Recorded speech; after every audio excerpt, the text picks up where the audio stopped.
ನಮಸ್ಕಾರ ಸ್ನೇಹಿತರೆ, ನಾನು ನಿಮ್ಮ ದೀಪಕ್ ಕ್ಷತ್ರಿಯ. ಈ ವಾರದ ಇನ್ನೊಂದು ಹೊಸ ಸಂಚಿಕೆಗೆ ನಿಮ್ಮ ಮುಂದೆ ಹಾಜರಿದ್ದೀನಿ. ಈ ದಿನ ಒಂದು ಅದ್ಭುತವಾದ ರೆಸಿಪಿ ತೋರಿಸ್ಕೊಡ್ತಾ ಇದ್ದೀನಿ ಕಣ್ರಿ. ಅದು ಯಾವುದು ಅಂತ ಹೇಳಿದ್ರೆ ಒಂದು ಅದ್ಭುತವಾದ ಸ್ಟಾರ್ಟರ್ ರೆಸಿಪಿ, ಅದುವೇ ಶಾಮಿ ಕಬಾಬ್. ಇದನ್ನ ನಾನು ಚಿಕನ್ ಅಲ್ಲಿ ಮಾಡ್ತಾ ಇದ್ದೀನಿ. ಎಷ್ಟು ಅದ್ಭುತವಾಗಿರುತ್ತೆ ಗೊತ್ತಾ? ಲಿಟ್ರಲಿ ಬೆಣ್ಣೆ ಇದ್ದಂಗೆ ಇರುತ್ತೆ. ಬಾಯಲ್ಲಿ ಇಟ್ಟಿದ ತಕ್ಷಣ ಕರಗೋಗುತ್ತೆ. One of the easiest method ಅಲ್ಲಿ ನಾನು ಈ ಒಂದು ಶಾಮಿ ಕಬಾಬ್ನ ಮಾಡೋದನ್ನ ತೋರಿಸ್ತಾ ಇದ್ದೀನಿ. ಇದು ನೀವು ರೆಸ್ಟೋರೆಂಟ್ಸ್ ಅಲ್ಲಿ ತುಂಬಾ ಹಳೆ ಹೋಗ್ತೀರಾ, ಈ ತರ ಒಂದು ಕಬಾಬ್ಸ್ ನ ಮಾಡೋದನ್ನ ನೀವು ನೋಡಿರ್ತೀರಾ. ಅಂತ ಅದ್ಭುತವಾಗಿರ್ತಕ್ಕಂಥ ಆ ಒಂದು ಕಬಾಬ್ನ ನಿಮ್ ಮನೆಯ ಸೌಕರ್ಯದಲ್ಲಿ ಮಾಡಿದ್ರೆ ಹೇಗಿರುತ್ತೆ? ಸಿಂಪಲ್ ಮೆಥಡ್ ಅಲ್ಲಿ ಮನೇಲಿರ್ತಕ್ಕಂಥ ಇಂಗ್ರೀಡಿಯೆಂಟ್ಸ್ ನ ಉಪಯೋಗಿಸಿ ಯಾವ ರೀತಿ ಮಾಡ್ಬೇಕು ಅನ್ನೋದನ್ನ ಈ ವಿಡಿಯೋದಲ್ಲಿ ಹೇಳ್ಕೊಡ್ತಾ ಇದ್ದೀನಿ. ಹಾಗಾದ್ರೆ ಮತ್ತಿನ್ ಯಾವುದೇ ತಡ ಮಾಡಿದಿರಾ, ನಡೀರಿ ಈ ಒಂದು ಬ್ಯೂಟಿಫುಲ್ ರೆಸಿಪಿ ಯಾವ ರೀತಿ ಮಾಡ್ಬೇಕು ಅನ್ನೋದನ್ನ ನೋಡುವ.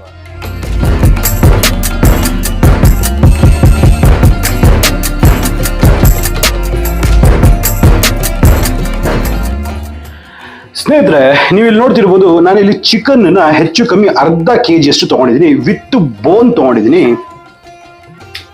ನೋಡಿ, ಚಿಕನ್ನೆಲ್ಲ ಈ ರೀತಿ ದಪ್ಪ ಪೀಸಸ್ ಆಗಿ ನಾನು ಕಟ್ ಮಾಡ್ಕೊಂಡಿದ್ದೀನಿ. ಇದು ತುಂಬಾನೇ ಇಂಪಾರ್ಟೆಂಟ್. ಪೀಸಸ್ ಸ್ವಲ್ಪ ದಪ್ಪ ಇರಬೇಕಾಗತ್ತೆ. ಅರ್ಧ ಕೆಜಿ ಮಾಂಸ ತಗೊಂಡಿದ್ದಕ್ಕೆ ಹೆಚ್ಚು ಕಮ್ಮಿ 100 ಗ್ರಾಮ್ ಅಷ್ಟು ನೆನೆಸಿರ್ತಕ್ಕಂಥ ಕಡಲೆ ಬೇಳೆ. ಇದು ಸುಮಾರು 3 ಗಂಟೆಗಳ ಕಾಲ ನೆನೆಸಿದೀನಿ. ಇದು one of the first tip. ಇದರ ಟಿಪ್ ಏನಂತ ಹೇಳಿದ್ರೆ, ನೆನೆಸಿರ್ತಕ್ಕಂಥ ಕಡಲೆಬೇಳೆನ ತಗೋಬಹುದು. ಕೆಲವರು ಏನ್ ಮಾಡ್ತಾರೆ, ಒಣಗಿರ್ತಕ್ಕಂಥ ಕಡಲೆಬೇಳೆನ ಹಾಕ್ತಾರೆ. ಆ ರೀತಿ ಮಾಡಿದ್ರೆ ಪರ್ಫೆಕ್ಟ್ ರಿಸಲ್ಟ್ಸ್ ಬರೋದಿಲ್ಲ. ಸೊ ಹಾಗಾಗಿ ಮೊದಲನೇ ಟಿಪ್, ನೆನೆಸಿರ್ತಕ್ಕಂಥ ಕಡಲೆ ಬೇಳೆಯನ್ನ ನಾನು ಹಾಕೋಬೇಕಾಗತ್ತೆ. ಈಗ ನೋಡಿ, ಮ್ಯಾಜಿಕ್ ಬಂದೇ ಬಂತು. ಇದರಲ್ಲಿ 1/4 ಕಪ್ನಷ್ಟು ಕಡ್ದಿರ್ತಕ್ಕಂಥ ಮೊಸರು, ಇದು ಬಂದ್ಬಿಟ್ಟು ಮೇಸ್ ಅಥವಾ ಜಾವಿತ್ರಿ ಅಂತ ಕರೀತಾರೆ. 1 ಜಾವಿತ್ರಿ, 4 ಲವಂಗ. ಇದು ತುಂಬಾ ಅಂದ್ರೆ ತುಂಬಾ ಇಂಪಾರ್ಟೆಂಟ್. ಈ ಡಿಶ್ಗೆ ಇದೇ ಒಂದು ಮೇನ್ ಇಂಗ್ರೀಡಿಯೆಂಟ್ ಅಂತಾನೆ ಹೇಳ್ಬೋದು. 2 ಅಥವಾ 3 ಕರಿ ಏಲಕ್ಕಿ, 10 ರಿಂದ 15 ಕರಿಮೆಣಸು, 1 ಅರ್ಧ ಟೀ ಸ್ಪೂನ್ ಅಷ್ಟು ಇದು ಶಾಹಿ ಜೀರಾ ಅಂತ ಕರೀತಾರೆ, ಇದನ್ನ ಹಾಕೋಬೇಕಾಗತ್ತೆ. 1 ಟೀ ಸ್ಪೂನ್ ಅಷ್ಟು ದೇಗಿ ಮಿರ್ಚ್ ಅಥವಾ ಕೆಂಪು ಮೆಣಸಿನ ಪುಡಿ, ಅರಿಶಿನ 1/4 ಟೀ ಸ್ಪೂನು, ಧನಿಯಾ ಪುಡಿ 1 ಟೇಬಲ್ ಸ್ಪೂನು, ಹೋಲ್ ಧನಿಯಾ 1 ಅರ್ಧ ಟೀ ಸ್ಪೂನು, 1 ಇಂಚ್ ಅಷ್ಟು ಶುಂಠಿ, 1 ಹೋಲ್ ಗಡ್ಡೆ ಅಷ್ಟು ಬೆಳ್ಳುಳ್ಳಿ, 1 ಟೇಬಲ್ ಸ್ಪೂನ್ ಅಷ್ಟು ತುಪ್ಪ. ಈಗ ಇವನ್ನೆಲ್ಲ ಚಂದ ಒಮ್ಮೆ ಮಿಕ್ಸ್ ಮಾಡುವ.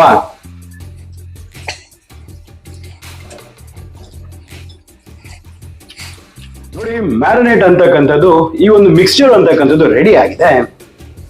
ಈಗ ನೋಡಿ, ಒಂದು ಕುಕ್ಕರ್ ನ ತಗೊಂಡಿದ್ದೀನಿ. ಈ ಕುಕ್ಕರ್ ಅಲ್ಲಿ ನಾವೇನು ಈ ಮಿಶ್ರಣ ಆಯ್ತಲ್ಲ, ಈ ಮ್ಯಾರಿನೇಟ್ ಮಾಡಿರ್ತಕ್ಕಂಥ ಈ ಒಂದು ಪ್ರತಿಯೊಂದು ಮಿಶ್ರಣವನ್ನ ಎಲ್ಲ ಹಾಕೊಂಡ್ಬಿಡೋಣ.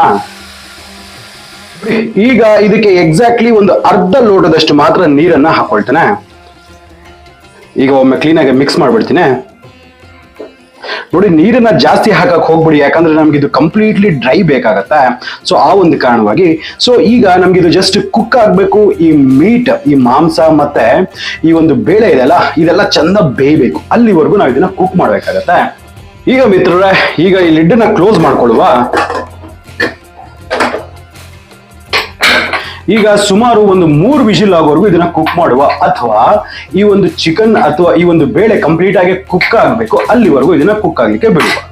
ಸ್ನೇಹಿತರೆ, ಈಗ ಸುಮಾರು 4 ವಿಷಿಲ್ವರೆಗೂ ಆಗಿದೆ. ಸೊ ಈಗ ಏನ್ ಮಾಡ್ತೇನೆ, ಇದು ಕರೆಕ್ಟ್ ಆಗಿ ಪ್ರೆಷರ್ ಹೋದ ನಂತರ ಇದನ್ನ ನಾನು ಹೊರಗೆ ತಕೊಳ್ತೇನೆ. ನೋಡಿ ಸ್ನೇಹಿತರೆ, ನೀವು ನೋಡ್ತಿರ್ಬೋದು, ಇದು ನ್ಯಾಚುರಲ್ ಆಗಿ ಡಿಪ್ರೆಷರೈಸ್ ಆಗ್ಬೇಕು. ಇದು ತುಂಬಾ ಇಂಪಾರ್ಟೆಂಟ್. ಈಗ ಈ ಲಿಡ್ ನ ಓಪನ್ ಮಾಡುವ.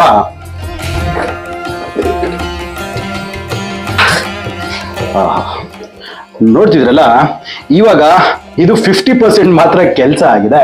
ಇನ್ನ ಏನಪ್ಪಾ ಅಂತ ಹೇಳಿದ್ರೆ, ಇದರಲ್ಲಿ ನೀರ್ ಕಾಣಿಸ್ತಾ ಇದೆಯಲ್ಲ, ಈ ನೀರೆಲ್ಲ ಹಿಂಗ್ ಬಿಡ್ಬೇಕು ಇದೇ ಒಂದು ಪದಾರ್ಥದಲ್ಲಿ. ಅಲ್ಲಿವರೆಗೂ ನಾವು ಇದನ್ನ ಕುಕ್ ಮಾಡ್ಬೇಕಾಗತ್ತೆ. ಇದಾಗ್ಲಿಕ್ಕೆ ಇನ್ನ 10 ರಿಂದ 15 ನಿಮಿಷ ಆದ್ರೂ ಬೇಕಾಗತ್ತೆ. ಇದನ್ನ ಹೈ ಫ್ಲೇಮ್ ಅಲ್ಲೇ ನೀವು ಮಾಡಬಹುದು. ಮಿತ್ರರೇ, ನೋಡಿ, ಸುಮಾರು ಈಗ 10 ನಿಮಿಷ ಆಗಿದೆ. ಇದು ಪರ್ಫೆಕ್ಟ್ ಆಗಿ ನೋಡಿ, ಎಲ್ಲೂ ಸಹ ನೀರಿನ ಅಂಶ ಇಲ್ಲ. ನೀವು ನೋಡ್ತಿರ್ಬೋದು, ಆ ಬಿಫೋರ್ ವಿಡಿಯೋದಲ್ಲಿ ಎಷ್ಟು ನೀರಿದೆ, ಈಗ ನೋಡಿ ಎಷ್ಟು ನೀರಿನ ಅಂಶ ಕಮ್ಮಿ ಆಗ್ಬಿಟ್ಟಿದೆ ಅಂದ್ಬಿಟ್ಟು. ಇದು ತುಂಬಾನೇ ಇಂಪಾರ್ಟೆಂಟ್. ನೋಡಿ, ಆ ನೀರೆಲ್ಲ ಈ ಒಂದು ಬೇಳೆ ಎಲ್ಲ ಹೀರ್ಕೊಂಡ್ಬಿಡ್ಬೇಕು. ಇದು ಪರ್ಫೆಕ್ಟ್ ಆಗಿ ಇದು ಆಗಿದೆ ಅಂದ್ಬಿಟ್ಟು ಅರ್ಥ. ಈಗ ಮೊದಲನೇದಾಗಿ ನಾವು ಮಾಡ್ಬೇಕಾಗಿರೋದು ಕೆಲಸ ಏನಂತ ಹೇಳಿದ್ರೆ, ಇದನ್ನ ಒಂದು ಅಗಲ ದೊಡ್ಡ ಪಾತ್ರೆಯಲ್ಲಿ ಇದು ತಣಿಲಿಕ್ಕೆ ಬಿಡ್ಬೇಕಾಗತ್ತೆ. ಮಿತ್ರರೇ, ನೀವು ನೋಡ್ತಿರ್ಬೋದು, ಇಲ್ಲಿ ಒಂದು ದೊಡ್ಡ ಪಾತ್ರೆಯಲ್ಲಿ ನಾನು ಈ ಒಂದು ಒಂದು ಮಸಾಲೆ ಅಥವಾ ಈ ಒಂದು ಪದಾರ್ಥನೆಲ್ಲ ಹಾಕ್ಬಿಟ್ಟು ತಣ್ಣಗಾಗೋದಕ್ಕೆ ಬಿಟ್ಟಿದ್ದೀನಿ. ಸೊ ಇದು ಕಂಪ್ಲೀಟ್ ಆಗಿ ನೀವು ಇದನ್ನ ಕೈಯಲ್ಲಿ ಹ್ಯಾಂಡಲ್ ಮಾಡಕ್ ಆಗುವಷ್ಟು ತಣ್ಣಗಾಗ್ಬೇಕು. ಇದಾಗಬೇಕಾದ್ರೆ ಸುಮಾರು ಒಂದು 10 ರಿಂದ 15 ನಿಮಿಷ ಬಿಟ್ಬಿಡಿ, ತೊಂದರೆ ಇಲ್ಲ. ನೋಡಿ ಇದು ಕಂಪ್ಲೀಟ್ ಆಗಿ ತಣ್ಣಗಾಗಿದೆ. ನೋಡಿ ಇದರಲ್ಲಿ ಈ ಮೂಳೆಗಳನ್ನೆಲ್ಲ ಈ ರೀತಿ ಹೊರಗೆ ತೆಗೆದ್ಬಿಟ್ಟಿದೀನಿ. ಇಷ್ಟು ಮೂಳೆಗಳು ಬಂದಿದೆ, ಇದನ್ನೆಲ್ಲ ಕ್ಲೀನ್ ಆಗಿ ತೆಗೆದು ಈ ಮಾಂಸನೆಲ್ಲ ಇದ್ರ ಜೊತೆ ಮಿಕ್ಸ್ ಮಾಡಿದೀನಿ. ಸೊ ಈಗ ಮೊದಲನೇದಾಗಿ ಏನ್ ಮಾಡ್ಬೇಕಂತ ಹೇಳಿದ್ರೆ ಇದನ್ನೆಲ್ಲನೂ ಮಿಕ್ಸಿಲಿ ಹಾಕ್ಬಿಟ್ಟು ಒಂದು ಫೈನ್ ಪೇಸ್ಟ್ ಆಗಿ ಮಾಡ್ಕೊಂಬೋಣ. ನೆನಪಿರ್ಲಿ, ಯಾವುದೇ ಕಾರಣಕ್ಕೂ ನೀರನ್ನು ಮಾತ್ರ ಹಾಕೋ ಹಾಗೆ ಇಲ್ಲ. ನೋಡ್ತೀರಲ್ಲ ಸ್ನೇಹಿತರೆ, ಎಷ್ಟು ಪರ್ಫೆಕ್ಟ್ ಆಗಿರ್ತಕ್ಕಂಥ, ಎಷ್ಟು ಮೆದುವಾಗಿರ್ತಕ್ಕಂಥ ಈ ಒಂದು ಪೇಸ್ಟ್ ಅಂತಕ್ಕಂಥದ್ದಾಗಿದೆ ಅಂದ್ಬಿಟ್ಟು, ಇದು ಪರ್ಫೆಕ್ಟ್ ಆಗಿದೆ ಅಂದ್ಬಿಟ್ಟು ರೆಡಿ ಆಗಿರ್ತಕ್ಕಂಥ ಪದಾರ್ಥದ ಒಳ್ಳೆ ಕ್ಯಾರೆಕ್ಟರ್ ಏನ್ ಗೊತ್ತಾ. ಸೊ ಇದನ್ನ ನೀವು ಇದೇ ರೀತಿ ಎತ್ತಿಡಬಹುದು. ನೀವು ಫ್ರೀಸರ್ ಮಾಡ್ಬಿಟ್ರೆ ಪರ್ಫೆಕ್ಟ್ ಆಗಿ ಟೆಕ್ಸ್ಚರ್ ಹೋಲ್ಡ್ ಮಾಡಿರುತ್ತೆ. ಸೊ ನೀವು ಯಾವಾಗ ಬೇಕಾದ್ರೂ ಈ ಒಂದು ಕಬಾಬ್ ಮಾಡ್ಕೋಬಹುದು. ಪ್ರೋಸೆಸ್ ಇಲ್ಲಿವರೆಗೂ ಆಗಿದೆಲ್ಲ, ಇದನ್ನ ನೀವು ತೆಗೆದ್ಬಿಟ್ಟು ಒಂದು ಏರ್ ಟೈಟ್ ಕಂಟೈನರ್ ಹಾಕ್ಬಿಟ್ಟು ನೀವು ಫ್ರೀಸರ್ ಅಲ್ಲಿ ಎತ್ತಿಟ್ಬಿಟ್ರಿ, ಸೂಪರ್. ನೀವು ಮತ್ತೆ ಒಂದು 2-3 ದಿನ ಬಿಟ್ಬೇಕಾದ್ರೂ ನೀವು ಮಾಡ್ಕೋಬಹುದು, ಅಷ್ಟು ಅದ್ಭುತವಾಗಿ ಇರುತ್ತೆ.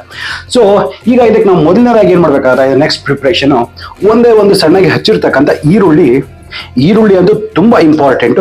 ಕೊತ್ತಂಬರಿ ಸೊಪ್ಪು 1 ಟೇಬಲ್ ಸ್ಪೂನ್ ಅಷ್ಟು ಅನ್ಕೊಳ್ಳಿ.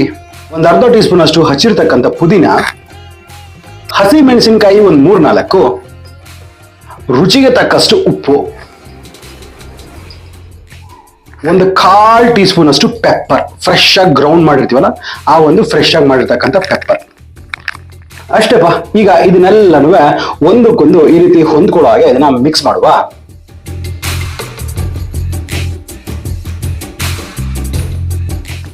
ನೋಡಿ ಏನ್ ಪರ್ಫೆಕ್ಟ್ ಆಗಿದೆ, ಎಲ್ಲೂ ಸಹ ನೀರಿನ ಅಂಶ ಇಲ್ಲ. ನೋಡಿ ಕರೆಕ್ಟ್ ಆಗಿ ಉಂಡೆ ಮಾಡಿದ್ರೆ ಕರೆಕ್ಟ್ ಆಗಿ ಉಂಡೆ ಅಂತಕ್ಕಂಥದ್ದು ಬರ್ತಾ ಇರುತ್ತೆ.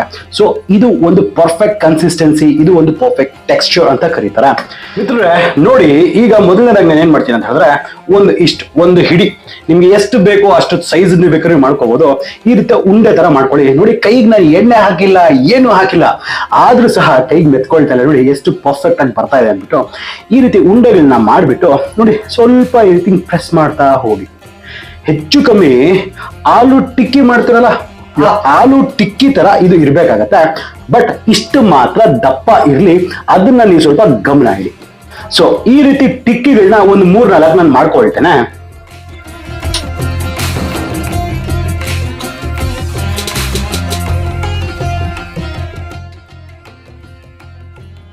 ನೋಡಿ ಇವಾಗ ಈ ಟಿಕ್ಕಿಗಳೆಲ್ಲ ಮಾಡ್ಕೊಂಡಿದ್ದಾಗಿದೆ. ಸೊ ಈಗ ಇದನ್ನ ಯಾವ ರೀತಿ ಫ್ರೈ ಮಾಡ್ಬೇಕು ಅನ್ನೋದನ್ನ ಹೇಳ್ಕೊಡ್ತೇನೆ ಬನ್ನಿ ಸ್ನೇಹಿತರೆ. ನೋಡಿ ಇಲ್ಲಿ ಒಂದು ಪ್ಯಾನ್ ಅನ್ನ, ಅಂದ್ರೆ ಸ್ವಲ್ಪ ಅಗಲ ಇರ್ತಕ್ಕಂಥ ಫ್ಲಾಟ್ ಪ್ಯಾನ್ ಅನ್ನ ತಗೊಂಡಿದ್ದೀನಿ. ಇದರಲ್ಲಿ 2-3 ಟೇಬಲ್ ಸ್ಪೂನ್ ಅಷ್ಟು ಎಣ್ಣೆಯನ್ನ ಹಾಕೊಳ್ತೀನಿ. ನೀವು ಬೇಕಾದ್ರೆ ಇದನ್ನ ತುಪ್ಪದಲ್ಲಿ ಸಹ ಮಾಡಬಹುದು. ನೋಡಿ ಎಣ್ಣೆ ಫುಲ್ ಬಿಸಿ ಆಗೋದೇನ್ ಬೇಡ. ಇವಾಗ ನಾವು ಏನ್ ಟಿಕ್ಕಿ ಮಾಡಿದ್ವಲ್ಲ, ಸೊ ಇದನ್ನ ಈ ಎಣ್ಣೆಯಲ್ಲಿ ಒಂದೊಂದಾಗೆ ಒಂದು ಸಾಫ್ಟ್ ಹ್ಯಾಂಡ್ಸ್ ಅಲ್ಲಿ ಈ ರೀತಿ ಬಿಡ್ತಾ ಹೋಗ್ತೇನೆ.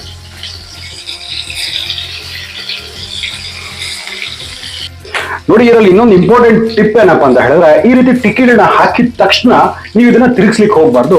ಸುಮಾರು 1-2 ನಿಮಿಷಗಳ ಕಾಲ ಇದನ್ನ ಸ್ಟ್ರಕ್ಚರ್ ಹೋಲ್ಡ್ ಮಾಡೋದಕ್ಕೆ ಬಿಡ್ಬೇಕಾಗತ್ತೆ. ಬಟ್ ಅದನ್ನ ಎಲ್ಲಾನು ಲೋ ಫ್ಲೇಮ್ ಅಲ್ಲಿ ಮಾಡಿ, ಯಾಕಂದ್ರೆ ಕೆಳಗಡೆ ಕ್ಯಾರಮಲೈಸೇಷನ್ ಮತ್ತೆ ಕಲರ್ ಚೇಂಜ್ ಆಗ್ತದೆ. ಆ ಒಂದು ಕಾರಣಕ್ಕಾಗಿ ನೋಡಿ ಈಗ 2 ನಿಮಿಷ ಆಗಿದೆ. ಈಗ ಇದನ್ನ ಕಂಪ್ಲೀಟ್ ಆಗಿ ಇದನ್ನ ಟರ್ನ್ ಮಾಡ್ಕೊಂಡ್ಬಿಡ್ತೇನೆ.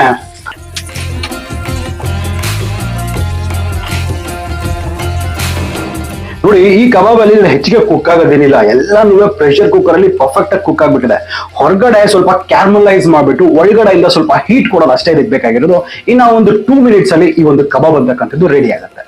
ಮಿತ್ರರೇ ಈಗ ನೋಡಿಪ್ಪ, ಪರ್ಫೆಕ್ಟ್ ಆಗಿದೆ. ಸುಮಾರು 4 ನಿಮಿಷ ಹೆಚ್ಚು ಕಮ್ಮಿ ಪ್ರತಿಯೊಂದು ಕಡೆ ಎಲ್ಲ ಕಡೆ ಸಹ ಪರ್ಫೆಕ್ಟ್ ಆಗಿ ಕುಕ್ ಆಗಿದೆ. ಸ್ವಲ್ಪ ಈ ಎಣ್ಣೆನ ಕ್ಲೀನ್ ಆಗಿ ಶೋಧಿಸ್ಬಿಟ್ಟು ಈ ಪ್ಲೇಟ್ ಅಲ್ಲಿ ಈ ರೀತಿ ಹೊರಗೆ ತೆಗೆದುಕೊಂಡ್ಬಿಡುತ್ತೆ.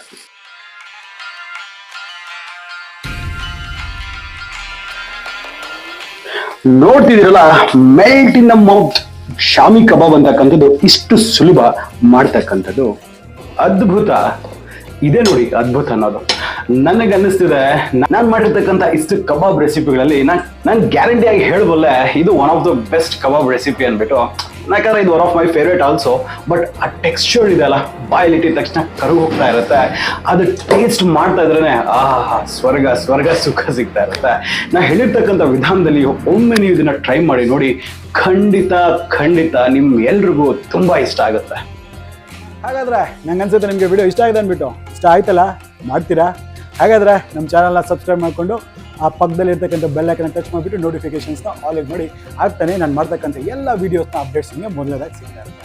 ಹಾಗಾದರೆ ನಾನು ಮತ್ತೆ ಇದೇ ರೀತಿ ಇನ್ನು ಹೊಸ ವೈವಿಧ್ಯಮಯ ಅಡುಗೆಗಳೊಂದಿಗೆ ನಿಮ್ಮ ಮುಂದೆ ಹಾಜರಿರ್ತೀನಿ.